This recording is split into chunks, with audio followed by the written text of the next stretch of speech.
ஜனவரி மாத வாக்குத்தத்தம் 2 ராஜாக்கள் 25. உன் விண்ணப்பத்தை கேட்டேன், உன் கண்ணீரை கண்டேன், இதோ நான் உன்னை குணமாக்குவேன். பிப்ரவரி மாத வாக்குத்தத்தம் 2 தெசலோனிக்கேயர் 3:3. கர்த்தரோ உண்மை உள்ளவர், அவர் உங்களை ஸ்திரப்படுத்தி தீமை நின்று விலக்கி காத்துக்கொள்வார். மார்ச் மாத வாக்குத்தத்தம் 2 நாளாகவும் 26:5. தேவனுடைய தரிசனங்களில் புத்திமானாயிருந்த சக்கரியாவின் நாட்களில் தேவனை தேட மனதிணங்கி இருந்தான். அவன்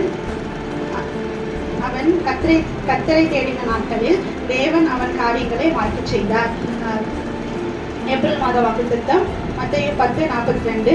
சீஷன் என்னும் நாமத்தின் நிமித்தம் இந்த சிறியரில் ஒருவனுக்கு ஒரு கலசம் தண்ணீர் மாத்திரம் குடிக்க கொடுக்கிறவனும் தன் பலனை அடையாமல் போகான் என்று மெய்யாகவே உங்களுக்கு சொல்லுகிறேன் என்றார். மே மாத வாக்குத்தத்தம் 2 கொரிந்தியர் 13:11. கடைசியாக சகோதரரே, சந்தோஷமாயிருங்கள், நற்செய்தி பொருந்துங்கள், ஆறுதல் அடையுங்கள், ஏக சிந்தையாயிருங்கள், சமாதானமாயிருங்கள். அப்பொழுது அன்புக்கும் சமாதானத்துக்கும் காரணராகிய தேவன் உங்களோடு கூட இருப்பார்.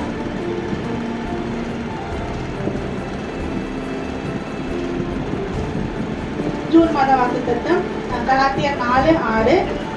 மேலும் நீங்கள் புத்திரராக இருக்கிறபடியால் அப்பா பிதாவே என்று கூப்பிடத்தக்கதாக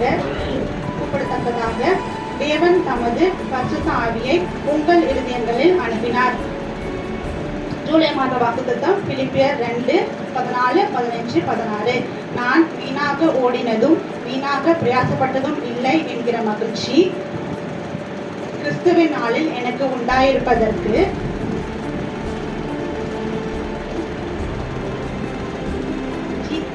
ஜீவ வசனத்தை பிடித்துக் கொண்டு உலகத்தில் சுடர்களைப் போல பிரகாசிக்கிற நீங்கள் கோணலும் மாறுபாடுமான சந்ததியின் நடுவிலே குற்றமற்றவர்களும் கபடற்றவர்களும் தேவனுடைய மாசற்ற பிள்ளைகளுமாய் இருக்கும்படிக்கு எல்லாவற்றையும் முறுமுறுப்பில்லாமலும் தர்க்கிப்பில்லாமலும் செய்யுங்கள். ஆகஸ்ட் மாத வாக்குத்தத்தம் சங்கீதம் 5:11. உம்மை நம்புகிறவர்கள் யாவரும் சந்தோஷித்து என்னாலும் கெம்பீரிப்பார்களாக. நீர் அவர்களை காப்பாற்றுவீர்.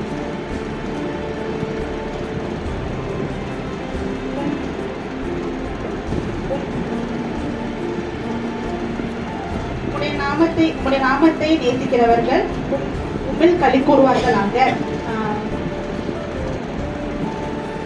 செப்டம்பர் மாத வாக்குத்தத்தம் புலம்பல் 3:31. ஆண்டவர் என்றென்றைக்கும் கைவிட மாட்டார். அக்டோபர் மாத வாக்குத்தத்தம் 1 யோவான் 5:12.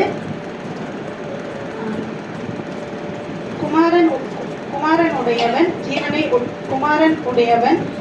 ஜீவனை உடையவன், குமாரன் இல்லாதவன் தேவனுடைய குமாரன் இல்லாதவன் ஜீவன் இல்லாதவன்.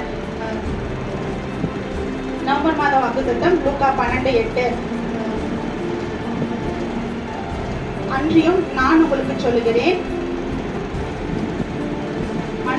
மனுஷர் முன்பாக என்னை அறிக்கை பண்ணுகிறவனோ அவனை மனுஷகுமாரனும் தேவதூதர் முன்பாக உங்களை அறிக்கை பண்ணுவார்.